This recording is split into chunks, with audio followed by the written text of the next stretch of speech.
So once you've got your palette cleaned up, the next thing you're going to want to do is set up to do your experiments. You've got your clean palette, you need some water, clean water, you're going to probably need a paper towel or a rag, and you've got your brushes that I gave you. I gave you 4 brushes.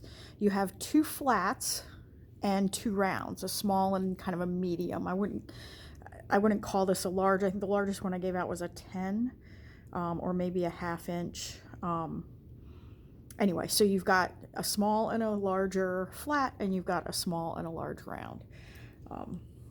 So those are the things that you're going to need. Then you're going to need to take your 12 by 18 sheet of watercolor paper and cut it in half, which will give you 9 by 12, 2 9 by 12 pieces. Then you're going to divide your 9 by 12 piece into blocks. So these blocks are 1.5 inches wide by 3 inches high. So you've got a lot of blocks to work with. And this is where you're going to do your experiments. So online, I linked you to a Google Doc or a Google folder, sorry, with a whole lot of PDFs that have all kinds of experiments in them. And there are even more. If you want to search more online, you go right ahead. The main things I want you to get, though, is how to control the brush and how to control your washes and how to get the effect that you want.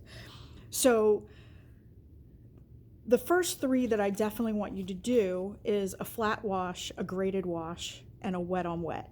Right, those are kind of your basic techniques, and everything else goes from there. So to activate your dry watercolor, you can get a little water in your brush, and these brushes are a sable type brush, and they hold a lot of water. So if I take this and I